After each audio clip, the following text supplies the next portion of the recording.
Hi everyone, it's Raina. So this video is if you have your natal Black Moon Lilith in the sign of Aquarius.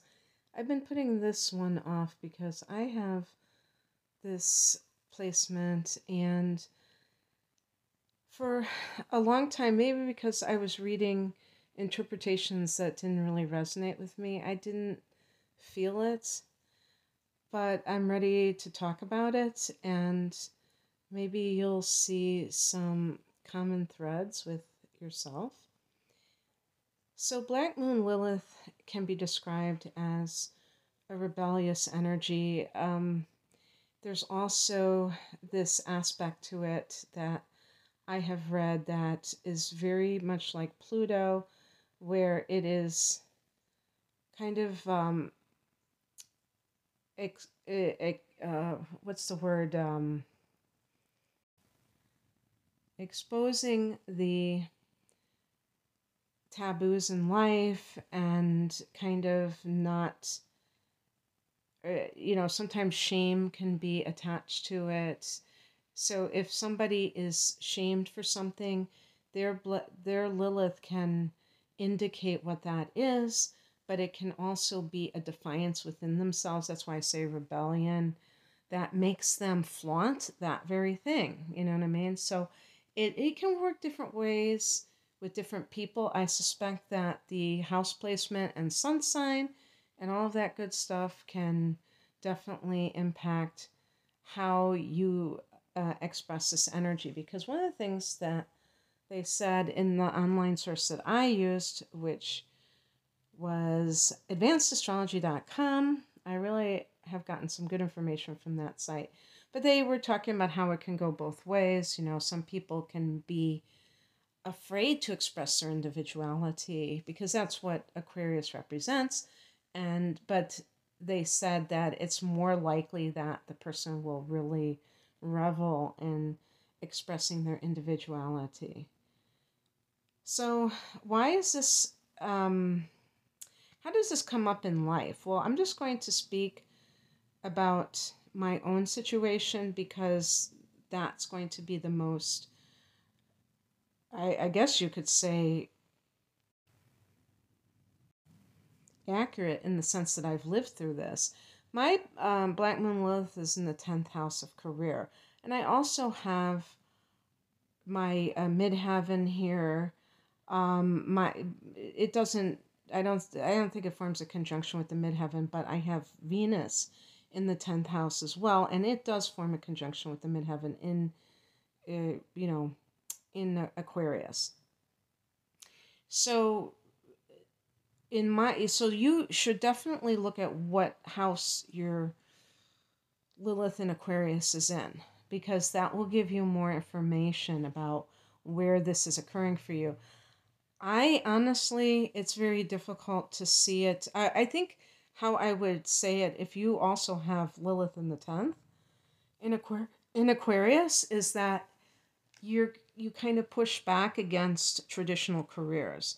That might be a big one, and that may not seem like a big deal. I think that's why I kind of was a little bit muddled in my thinking about it, because I couldn't figure out, okay, well, what does that mean? And I think what it means is that when I was growing up, I grew up in an area where there were a lot of people who were well educated, successful, like accomplished people. And I remember being in high school and just feeling like, why is everybody taking this so seriously? I was, ditching class, and I was like, I didn't even feel like I really was there half the time, because I was like leaving, and trying to escape that. And they were so ambitious, and they were trying to get good grades and all of that, and I just didn't understand. I mean, I could not wrap my brain around it. And I realized that I was not like that. And the 10th house can be about your place in the world, and your reputation, your success in the world. And so I think in general, Lilith in Aquarius is going to push back against the things that we are taught that, these are the important things of life. Think about when you were if you had like a separate junior high school, middle school, in other words. For those of you not in the United States, like 7th and 8th grades, like if you were graduating 8th grade, what did they tell you? They said, you better, get your act together because, and in high school, they're not going to put up with this crap. And then when you're in high school, they say the same thing. In college, you're not going to get a pass on that because they're always trying to condition you for the next phase of the matrix, to program you for the next phase of the matrix. And so people who have this Lilith, sign, it doesn't matter where it is in your chart, you're going to reject that kind of matrix programming. By the way, Aquarius, and I think this is true, is connected to the galactic, so that can really be even more outside the matrix, because you may feel like you don't even belong to this galaxy, I don't know, or whatever. Galaxy, I don't know much about astronomy, so I'm going to be stepping in it, but not to this planet, like you dropped in from somewhere else. And maybe you did. So it might just seem like foreign. And you might love like fish out of water types of movies and things like that, or TV shows. I remember when Mork and Mindy came out, and I thought it was so great because I love that idea of an alien being in the mainstream society. Or, Crocodile Dundee. I mean, it doesn't have to be something like with actual aliens, but where you don't feel like you fit in. And you probably don't. You're probably eccentric to the max. And I think that certain signs, sun signs I should say, will maybe push back on that and be like afraid to be themselves, afraid to fly their freak flag. If your sun sign is Capricorn, something more traditional, something that wants to be more rational and acceptable, socially acceptable, maybe Libra even. And some of you delight in this. And I also want to say too that in my case, I have a square between my Sun and Uranus, which is the ruler of Aquarius. So please look at that for yourself. See if you have an aspect that is made between the Sun and Uranus. If it's like a conjunction, trine, or sextile, it may be positively received by others. And if it is a square or an opposition, it may be already causing you issues with other people where they just don't get you. And it all depends on who you are. Like, for instance, I have the Sun in Sagittarius, and I just kind of get a chuckle out of it because I don't know, maybe it is that rebellion, like maybe it is sticking it to someone to be like, okay, so you think I'm, weird? Okay. Suck on it. No. Something like that. But one of the things I've heard of about Aquarius is that it's ahead of its time. And so this kind of situation can be simply that, the things that you think about are not well received because other people haven't caught up to you. And so I'm just saying this myself. This isn't what I saw in this site, but that's one thing that I know about Aquarius. And I think that in some cases, I mean, if you think about in the Middle Ages or whenever the period of time in the Dark Ages when people had ideas that went against the grain, some of those people lost their lives because of it. And obviously, in today's times, it's not that dire, but it still can lead to negative pushback. And that can become a conflict within a person when they really want to be expressive. They really want to be themselves, too, just basically. And other people are rejecting that. And, in some cases, it's very fear. Well, I think in all cases, it's fear based because the person doesn't know what to make of something that is different, and it makes them afraid.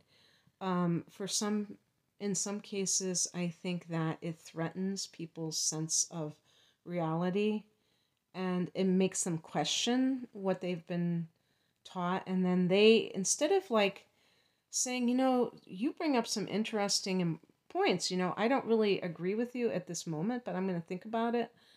But a lot of people can't do that because their worldview is too deeply entrenched. And, anything that makes them think about possible alternatives, that person is the enemy because they're, bringing up some kind of doubt. They're triggering doubt within that person. And their sense of certainty is like their security blanket.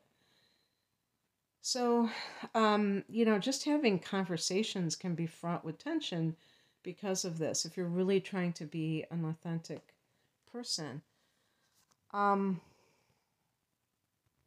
Another thing that I think can that they talk about is being so independent and how it pertains to relationships. Now, this Aquarius as a sign can be very aloof and, like meaning impersonal, but also very detached, meaning that the person doesn't necessarily want to get too close to someone else. And, like if the person is trying to engage in a romantic relationship, they may have very unusual ideas of how they wish to accomplish this. And it might be that they don't want to ever get married. And in my case, I never have.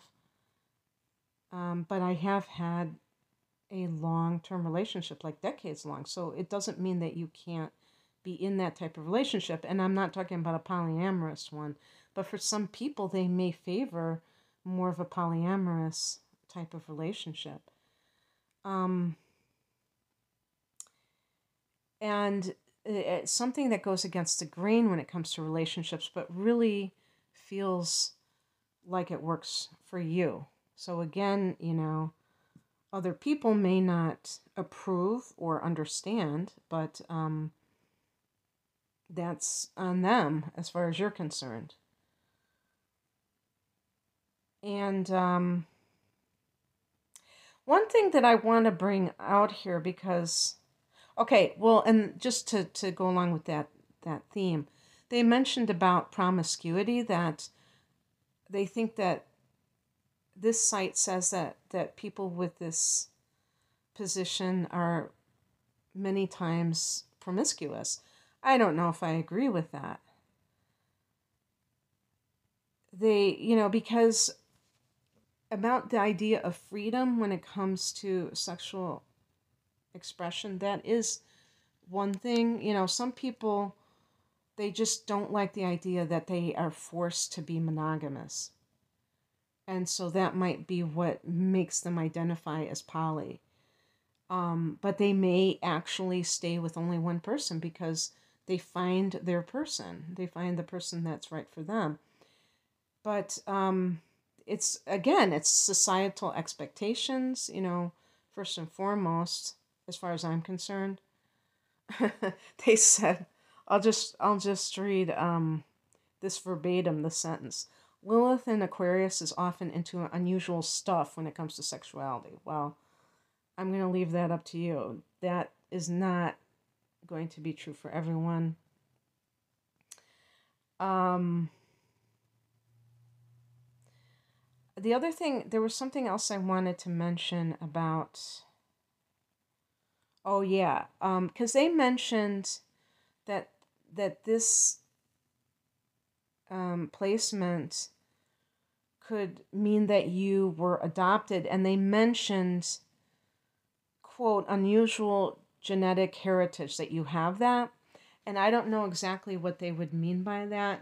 Maybe they mean someone who comes from a very gifted family, intellectually or artistically, like a long line of artists or scholars or something. Who knows? I don't know what they mean by that. But I really was thinking also about autism, but I really didn't even want to bring it up because I am so torn about that whole term, working with children in special education myself, and witnessing, maybe different, being on the spectrum, people, and stuff like that, and even thinking about myself. And there might be people that suspect that I'm on the spectrum too, because I do have certain traits that would go along with that. But the danger in that is that it takes certain traits and makes them into a disorder or condition, and I don't like that.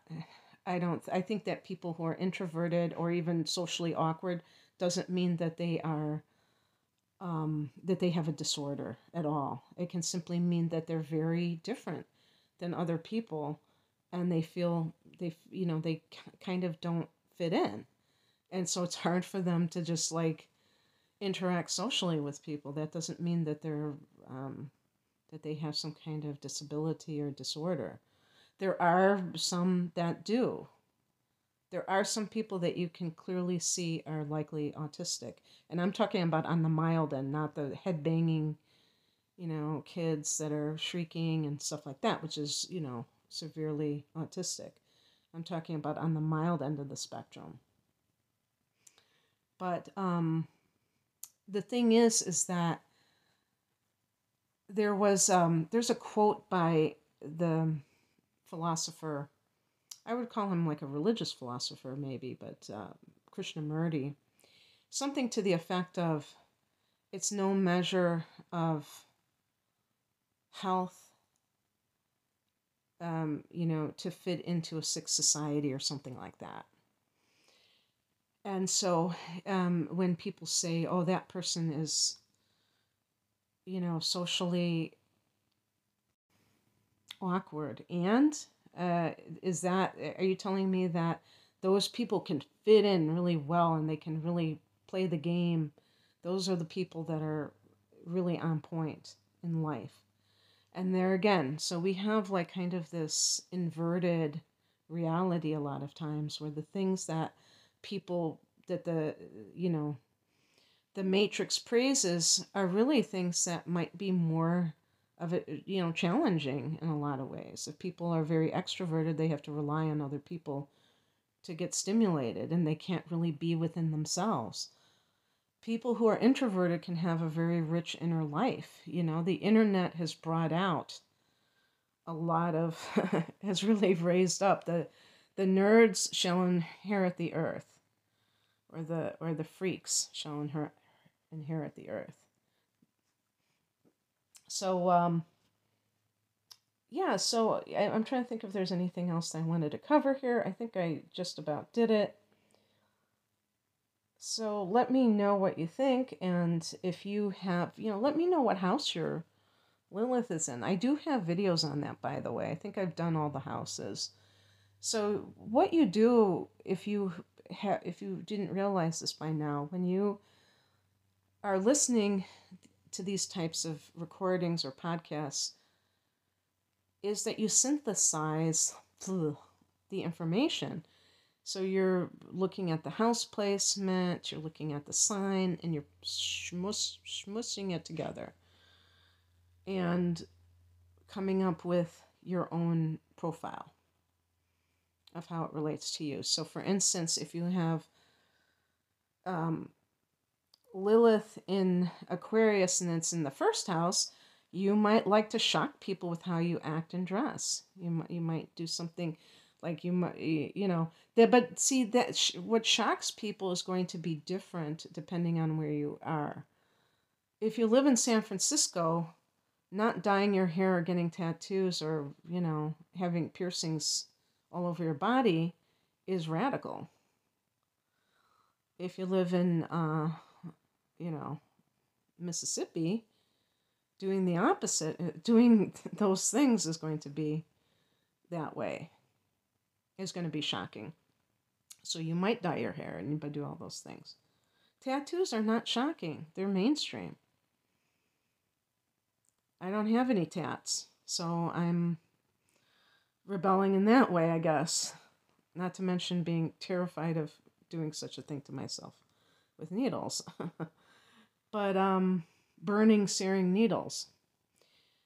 So yeah, so see where it's at. Let me give another example. Yeah, when I was talking about poly, if you have it in your 7th house, that might be something where you really feel strongly called to avoid one-on-one relationships exclusively. No, that's not true. I mean, they can be one-on-one, but just that it's not just one romantic relationship, that you feel that is not how it works.